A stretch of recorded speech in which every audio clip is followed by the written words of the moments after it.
Hey there, and welcome to the Girl Means Business podcast, the show where we're all about helping you feel confident both as a mom and a business owner. I'm your host, Kendra Swalls, mom of two, former teacher, and full-time photographer and business coach. Each week, we'll discuss the challenges, success, and secrets that make you say, I can do this, because you absolutely can. So pop in those earbuds, grab your favorite snack, and let's dive in because this girl means business. Hello there, and welcome to the Girl Means Business podcast. This week's episode is all about the money, honey. We are talking about money and finances and just mostly the relationship that we have with money. And this week's special guest is Hannah Bier. She is a money coach for women. She helps women to really connect with what it is that they have limiting beliefs around, what are their blocks around money, and just how to get comfortable with money and the finances within our business and our lives so that it's not something that guides and dictates everything in our lives, which a lot of us, I know myself included, and I talk a little bit about this in my conversation with her. A lot of times money becomes sort of the source of everything. It's constantly on our minds. It's constantly whether it's how much money am I making? How much money am I spending? We talk about how much other people make it or how much they're spending or not making or whatever. It becomes this piece of like constantly this window, this tab that's open in our brain at all times. And what Hannah does with her clients and what she talks about in this episode is how to break free from that, how to release all of that control that money has on us so that money can just kind of flow freely into our lives. And it just becomes sort of this piece of our life that we just sort of ride around with. It's not something that is controlling us. It's not something that we are constantly worried about or thinking about. It's just sort of like that companion that's riding along with us through life, but it doesn't have control of anything. And so that is what we're talking about today is just how to find that balance, that peace, that harmony with money. And Hannah does a great job of that. So I cannot wait for you to dive into this conversation and take a listen. Hannah, hi, welcome to the Girl Means Business podcast. I'm so excited to have you here. Hi, Kendra. I've been looking forward to this all day. Awesome. Well, I cannot wait to jump into our conversation. Before we get started on our conversation, our topic of choice today, I would love for you to share a little bit about who you are, what it is that you do, and kind of the Cliff Notes version of your story of how you got to where you are today. Absolutely. My name is Hannah. I'm a money coach. I wrote a book called Wealth from Within, and I'm known as the founder of Bliss. I started out in fashion. I went to school to study international fashion management. Always knew I wanted to own my own business. But then life took me down a very unexpected path when I found myself struggling with CPTSD, anxiety, and depression. I needed to just take a break from all of my plans to just focus on some emotional healing. And then that worked so well for me that I started to get questions from my friends and family on what I was doing. And before I knew it, I was running my first business as an emotional healing coach. I did that for many, many, many years. And then, I stumbled down a new path yet again when that business was doing very well financially. And my clients started asking me questions about money. So I kind of like stumbled my way through life and I was kind of led onto this path of teaching my own approach to money that I call Money Bliss. It's about having lots of money, being really free and relaxed with money, making money blissfully. And my happiest outcome is always when my clients come to me and they'll say, I'm not even thinking about money much. Like I haven't thought about money in a couple of weeks. That's always my favorite outcome because I know so many of us, we're working on our financial goals and money is always in the forefront of our mind. And the thing that I love so much about my relationship with money today is that it's so easy. It's just happening in the background of my life and I can focus on more important and more interesting things than my finances. I love that. Well, and I think it's so interesting. This is why I like asking this question at the beginning of my interviews is kind of tell me your story, because I think a lot of times we assume that people landed where they landed as like, this is the first place they landed, or like this was their ultimate place. And it's so interesting because my story is the same way of just following this kind of winding path of where things take you, and following not only like what you're led by passionately and what you're good at, but also kind of where you see opportunities or where people are coming to you for things. So in your case, like money was not always the first track, but it's where you ended up because it's something that you're good at and that people come to you for. And I'm always encouraging my listeners to listen to that, listen to what people are asking you questions about, because you never know where that could take you or where that might be an opportunity for you to develop something in that area. So it's really cool to hear your story, that that's how it kind of developed for you as well. Absolutely. I love that you want to touch on this because one of the big obstacles for me was thinking that I had so many blocks. Like, who am I to teach on this? Right. So at first, when I was an emotional healing coach, I thought to myself, well, how can somebody who struggled with depression and had an anxiety disorder and had really severe CPTSD symptoms, like honestly, like why are they coming to me, asking me all of those questions? And so don't be discouraged by the fact that the very thing that you're meant to teach on might be the very thing that has been a really big challenge for you in the past. And Mm-hmm. so both the emotional healing business really took off because I just needed to fix those issues in my life first. And then the financial piece, I needed to get that in order. And it really felt like I had all the money blocks and all the success blocks and all the fears and all the confidence wobbles. And so I needed to work through that on my own. And then as a result of having mastered that area of my life, people naturally, came my way. So another question, the person listening can ponder is, what is a big construction site in my life that I have Mm. mastered? Or what is a construction site in my life that I'm currently in the process of mastering? And wouldn't it be fun to master it to the extent that you can teach other people to create flow in that area of their lives as well? And that's so cool. You called it a construction site. I think that's so smart. It's not like necessarily even like talking about like a struggle or something you've struggled with, but it's something you've been working on in yourself, to fix or to make better or to repair. And I love that analogy of that. I also was thinking as you were talking, and I promise we'll get to the money stuff, but I love the idea too that you focused on things that you also dealt with in your life, because that is so key. I listened to a podcast and the host talks a lot about the fact that, he's like, I don't bring guests on here to talk about how easy their life has been. Like, there's no benefit in it for people if someone comes onto the show and goes, oh yeah, I've always been really good with money and I've never struggled with money and I've always had this great relationship with money and now I teach other people how to do that. Well, that doesn't make sense to people listening, because they're like, well, how am I supposed to relate to someone who it comes easily to when it doesn't come easy for me and I've had all these struggles? They're not going to understand that. So learning from someone and their struggles, learning from someone who can share, like, yeah, this is what I went through to get to where I am today. I didn't start here. I had to work to get here. That has so much more power behind it. And I think a lot of times we forget, like you were saying, like, what are those areas that are under construction in your life? Because those can be the ones that you have the most information and most knowledge to share with someone else. So leaning into that is really, really powerful. I love that, Kendra. Yeah. Okay. So let's dive into talking about money. So you sent me a copy of your book, and I have been working my way reading through it. There's so much in here that I love. And so I'm going to kind of just start from the beginning. And you mentioned this in your introduction. Also, you talk about in the book is just how money has become this thing that is not really something you think about. It's more like it just runs in the background of your life and your business. And there's so many people, and I will admit, myself included, where that's not our relationship with money. It's more like money kind of is what we wake up thinking about, or it's like what controls a big part of our lives. And so I would love to hear a little bit about, like, obviously it's a big story of how you got there. That's kind of what your book is about.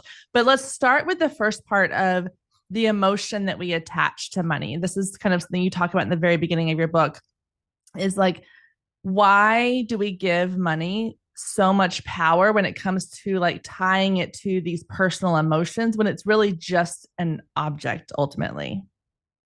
Yeah. It's so fascinating to me, this whole topic of why all of us are so messed up when it comes to money. That's what I discovered because I didn't grow up wealthy. Both sides of my family grew up very poor. My grandparents on my mom's side were child refugees during World War II. And then on my dad's side, my family also grew up incredibly poor. Many of them joined the army because it seemed like they didn't have many other options. And so I for a long time had the assumption of like more money would fix it and Hmm. that wealthy people don't have money issues. And then as my money business started growing, more and more of my clients came to me who were already, making a really great income and they already had family wealth and they had the spouse who had a really good career or thriving business. And yet they still had a very complicated relationship with money and that expanded my worldview. And I thought to myself, crap, like pretty much everyone has got some serious stuff with money. And it's exactly what you're saying is that we have so many complicated emotions attached to something that in essence is just math. It's just Hmm. numbers. But why does it make us feel all the things all the time and have us on this incredible roller coaster? And I actually had a key moment when I was little where I began to see a vision of what I wanted to create because growing up, my mom was it really felt like money was always the decision maker, where money was the reason why she had to go to work and we couldn't spend time together and we couldn't buy this and we couldn't do that. So money was always the reason why we can't or why we have to. And everything in life was decided by money.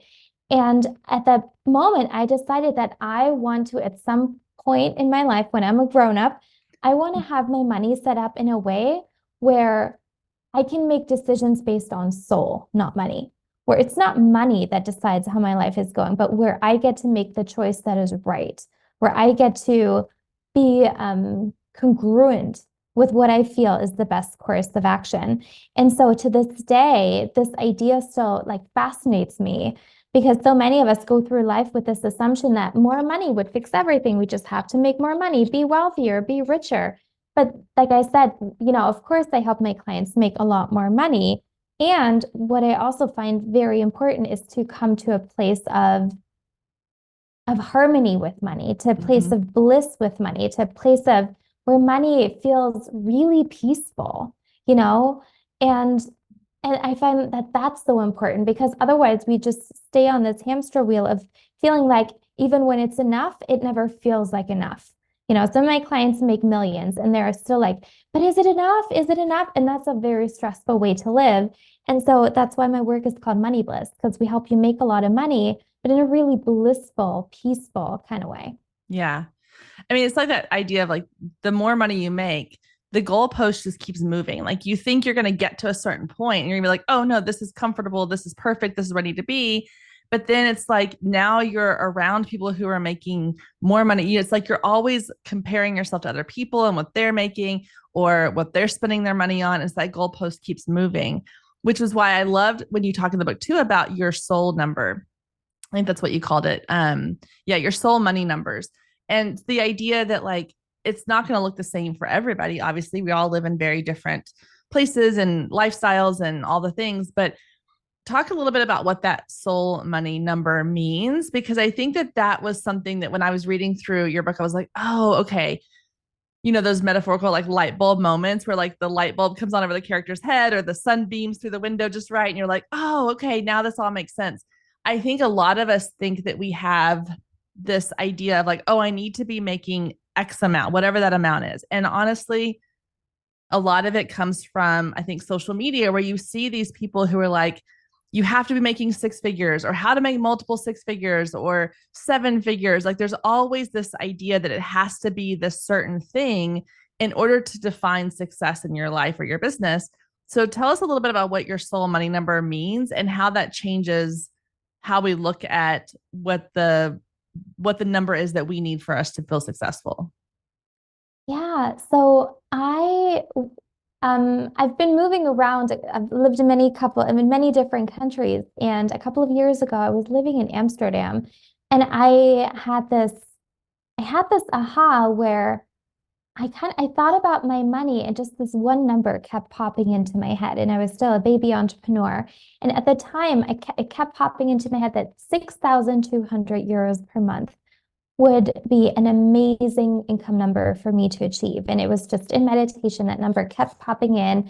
And when I felt into that number, like my entire body relaxed and filled with sunshine at the same time.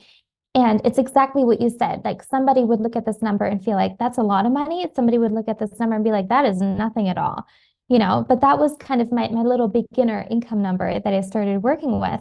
And I also received the number 17,500 in savings, like over and over. This number popped into my mind. And I started working with those numbers and I started doing some energy work on them. And soon enough, my savings grew to 17,500. And for I think 2 years in a row, my average income was 6,200 euros. Not 6,100, not 6,300. It was that exact number. And as soon as I hit those income numbers, it was like the greatest sense of relief washed through my body. They were just magical numbers. And somehow, my entire energy changed in that moment. It was a really transcendental experience for me. I realized that if I could make that amount of money, I could do it over and over and over again. And so I worked as an energy healer for a long time doing emotional healing. And in those sessions with my clients, I started reading their energy fields and I started thinking, if I had this like amazing spiritual release around these numbers, does everybody have soul money numbers? And so I started reading my clients and I started getting numbers of like 30,500 for one client. And the other client, the savings number was 225,000. And so I was telling my clients their soul money numbers and they've manifested really quickly. And it was just so fascinating to me that they were almost like portals, like doors that were already have open that was really easy for my clients to walk through. And so now when I work with my clients, I love helping people discover their soul money numbers, because they're usually really easy upgrades that are already almost within reach and they hold amazing emotional healing possibilities when we reach them. I love this idea. And I related a lot to the idea of talking about like women with their weight and the fact that like we all have this number that we're like, oh, we're trying to get to. If you're trying to lose weight or build muscle or whatever, you have a number in your brain. You're like, if I just get to this number, I'll feel like I'm healthy or I'm thinner, or if I get to this size.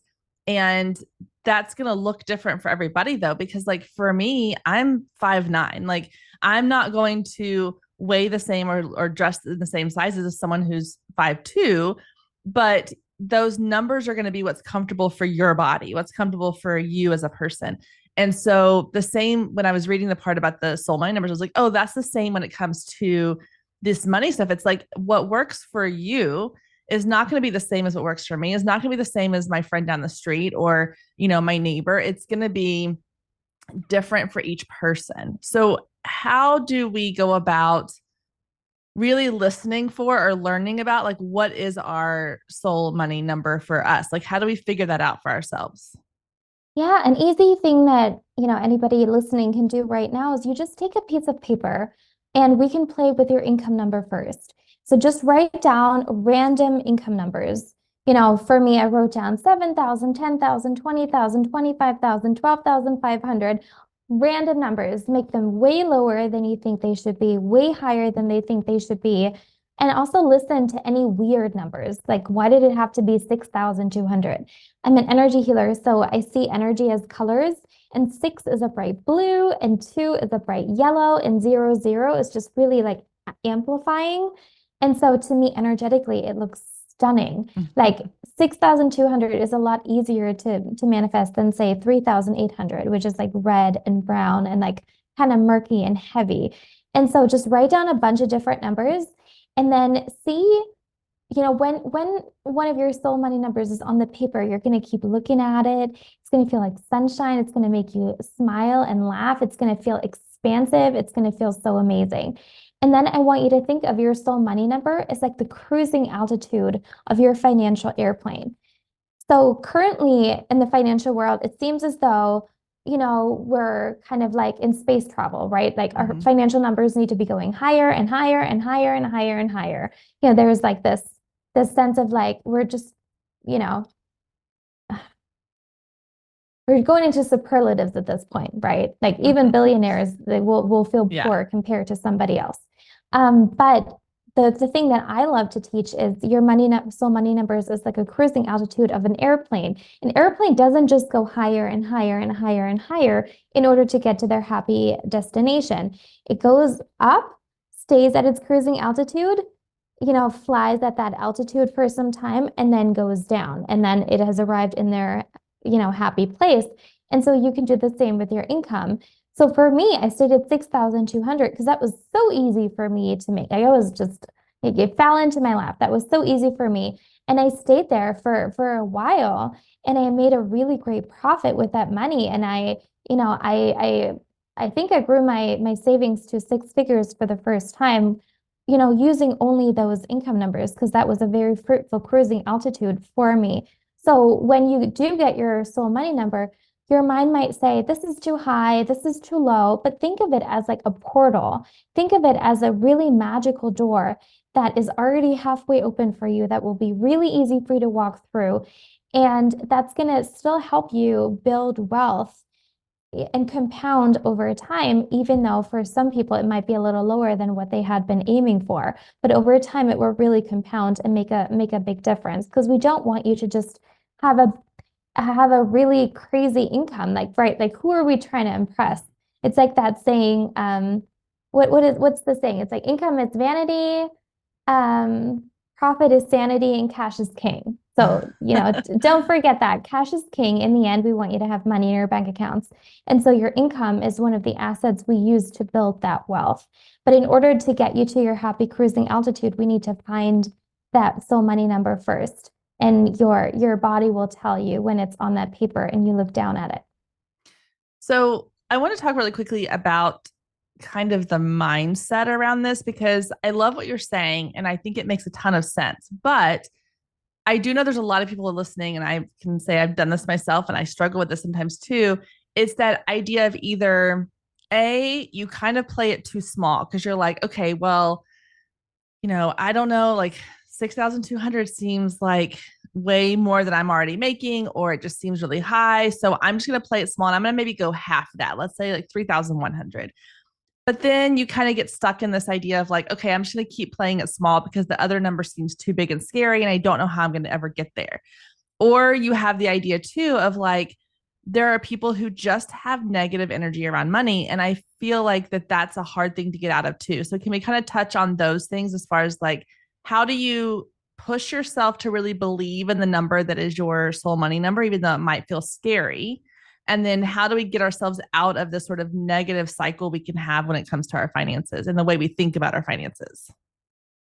Yeah, I love that question. So your soul money number will always be the easiest number to implement next. Like it will always be easier. Like I said, for me, it was easier to make 6,200 than 3,800. For you, Kendra, your soul money number, is also a really like I keep getting it. If you want, I can tell you after our Sure, go for it. interview. Yeah, after, yeah. Um, but yeah, yours is also really like it's just around the corner. It's just a tiny shift away. And so finding your soul money number is one part of the equation. And then we often need additional things. We need to find, there's a soul money number that is your perfect offer pricing. There's a soul money number that is your perfect, client number. The other thing that I discovered is that each business is like a flower or is like a plant in nature. An oak tree will grow really tall, whereas a tulip will be kind of small. Does that mean that the oak tree is better than the tulip? You know? Mm. And so with our businesses, we often feel like bigger is better, bigger is better. And I'm like, in nature, we would never assume something so crazy. Some businesses are happiest when they have five clients. Some businesses are happiest. My business is always happiest between like, 25 and 35 clients. That's just where my business is happiest. And anything beyond that, I usually start new businesses or new ventures, and so every business also has like its happy size and its happy number of clients and its happy income number and its happy offering number. And so if you look at your soul money number and you're like, but how? Great. That is the next question to answer, and so you need to download your easy yes offer. That's the soul. So just as there's a soul income number, there's a soul offering for your business.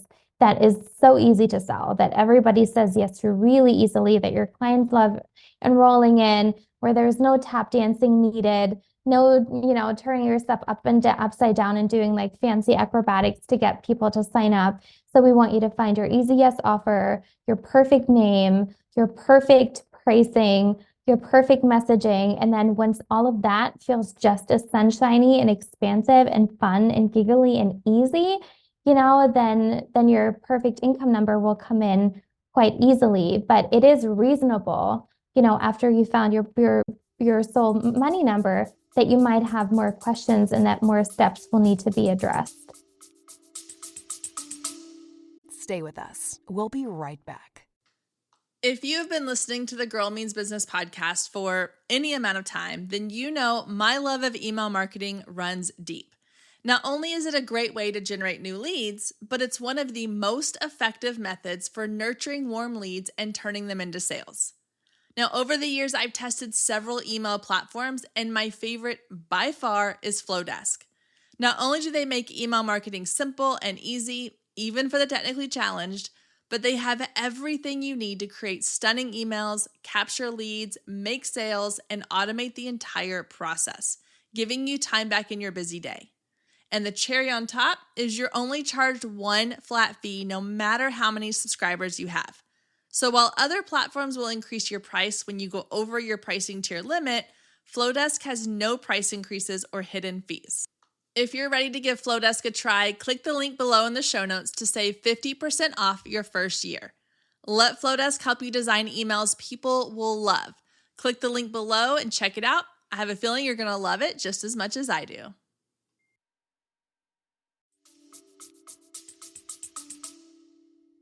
Yeah, I like that. Okay, so I like the fact that we need to lean into what feels easy, comfortable seems like a not the right word, but what feels like a good place for us. And I like what you said about even knowing your capacity and what's like the comfortable number for your clients or for what you can take on. I work a lot with photographers and I feel like they're always like, I just need one more clients. I just need more people to book my sessions, more people to do this. And I asked them like, okay, let's walk through what that would look like for you. If you actually did like double how many clients you were booking this month, that would mean you're doubling your editing time. That would mean you're doubling all these other things. Can you take that on and feel at peace with it? If not, if it's going to overwhelm you, if it's going to stress you out, then that's not the right amount of clients for you. And I think we overthink it too much. We go like, again, like you said, we just feel like we need more, when really we just need to get good at what we're doing and get to where we feel like we're in harmony with that. Is that what you're saying? Am I hearing that right? Yes. And then even in that place, I found so many of the things that I've discovered with money that really blew my mind and heart wide open are paradoxes. And one of those paradoxes that I discovered is that contentment creates even more abundance. And so when we come to this place where it just clicks, where you've got the perfect amount of clients and the perfect offering number and the perfect everything, I discovered that my profits just were so expansive and my investments were growing like crazy. And so often we stay in this energy of it's not enough, need more. It's not enough, need more. It's not enough, need more. Because we think that that's what's actually going to get us more. Mm-hmm. But if that were working, we wouldn't be here having this conversation, Kendra, and, people wouldn't be listening to this, right? So this approach clearly isn't working. And the thing that I discovered instead is that a sense of contentment and feeling overflow and gratitude and just, feeling really blissed out and happy with how your money is flowing paradoxically creates a lot more than being in the space of wanting more. It's not enough. And I know hardly anybody who is not in the space of wanting more. It's not enough. But energetically speaking, it really creates this space inside of you that vibrates with the energy of lack. And so this is why the constant like yearning and grasping and wanting just isn't working. And so I know that the mind is often quite confused about that. But just on a practical sense, anybody listening, I invite you to try the other approach, because the more content you feel and the less you feel you have to. So I'm really in a place where I don't have to work if I don't want to. I could just take the next 10 years off and just relax and travel and do whatever I would like. Um, and I've discovered that the less I have to work and the less I need money, the more I'm excited to work and the more I make even more money. And so, wouldn't it be nice to shift you into that place where you're so content and overflowing with what is, that paradoxically, that's what creates more money? But it's Yeah. not the constant feeling that you're not enough, your business is enough, your clients aren't enough, and you go on social media and they're making gazillions, and so you should be ashamed because you're not there, da, da.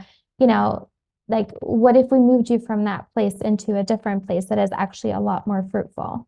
Yeah. And I find this to be true for myself. Like when I feel myself really holding on to something or like really worrying about something, like if I'm in a place where I'm like I'm really stressed out, like, okay, we have all these things coming up. It's going into summertime. My kids are going to have all these camps and sports activities and vacations and like money. Like I start finding myself getting really worried about it. That's when everything becomes more difficult, it feels. It's those times when I do feel like I can let this go. Like I know it will come back. I know that if I dip into my savings to pay for this vacation we've been planning for years, that money will return. Like I feel like a weight lifting off my shoulders about it when I do allow myself to not worry. And those are the times when, like you said before, that how things just kind of come easy. Like when I feel myself not letting money control my mindset and my day, that's when I book the next client. That's when like the next offer idea comes to me and it seems so perfect and easy. Like, but it's when I feel like I have this like death grip on my finances that everything becomes more difficult. When I let go and release that grip, everything becomes easier and things start to flow in a little bit faster. So there is something to be said about like the way that we emotionally feel about our finances. It makes a big difference in how things flow into our finances. Absolutely. And I also know that it's not always so easy to make that shift. I remember when I was working on my money, abundance consciousness was all the rage. And it was like, you have to feel abundant and make yourself feel abundant. And there I was with my empty bank accounts and, up at night wondering how am I going to make rent and like terrified of the future and not being sure whether I have what it takes to be a business owner. And I was just like, I honestly, I don't know how to shift myself. Like, I don't like, am I delusional to just make, like, I can't make myself feel any different? That's how I felt at the time. And so for anybody who feels similarly, who's like, wow, Kendra, that sounds amazing. I would love to just be relaxed and feel abundant and trust. And, you know, um, for anybody like that, what really helped me was to develop an energetic hygiene routine that I do every single day. So just as you're taking a shower every single day to wash away the dirt from your day, ideally you would be taking a shower every single day for your insides and washing away any fears, any worries, any heartbreaks, any disappointments, any confusion, any negative messages that you took on through your day, anything that didn't work all the way, any old emotions that bubble to the surface, any trauma that's currently processing in your body, and you would just allow a beautiful stream of cleansing light to flow through your body and to just clear it all out. And so I started this many years ago. And whenever I do this, it really feels like an inner shower. And I feel so clean and so clear and so bright and so fresh and so happy and vibrant and excited again. That has it is a very big part of my work to teach my clients to continuously clear themselves out and come to a place of bliss again. So anybody who's like, oh my God, how am I even going to help myself, shift into a better place? You have probably accumulated decades, if not generations worth of emotional baggage. And that's what you're carrying around with yourself. Imagine if you had never showered a day in your life, how stinking and how dirty you would be, right? And so it's just so fascinating to me that, we expect ourselves to feel good when life is, hard at Yeah. times. And we've had some very difficult things happen. And I know we try to talk about, we try to journal it out, but I've found that the best way is to just really, take a deep inner cleansing shower every single day And when I do that, it's really easy for me to, I naturally feel happy. I naturally feel excited. I naturally want to get to know people and leave my house. I'm very introverted, but when I feel happy, I love getting to know new people. I love writing blogs for my business. I love marketing. I love connecting with new people. I love, dreaming up new ideas and new visions for my business. And I'm so prolific. I'm so energetic. I'm like an energizer bunny, jumping up and down. And that is after years of, feeling so exhausted I couldn't leave my bed. So anybody who feels that that is true for you, where you do feel heavy and weighed down at times, like the dark cloud is chasing you around, you might want to consider adding in a practice like this into your everyday life to start to clear the emotional baggage, which will also, it also clears your money and success blocks at the same time, as well as any ancestral money patterns that you're carrying around with yourself, just so that you can have a fresh start with money and really have your money flow the way that it works for you. Not the way it does for Kendra, not the way it does for me, but the way, your own ideal financial reality, whatever that is for you. Yeah. Oh my gosh.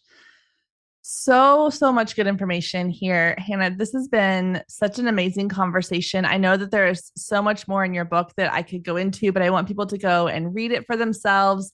I would love to have you back on in the future to talk more about I know there's a lot of conversation in your book about like just the things, the items, the stuff we bring into our world. I think that's such a huge piece too. But tell everybody where they can find your book, where they can read it, where they can get in touch with you, or how they can find out more about working with you.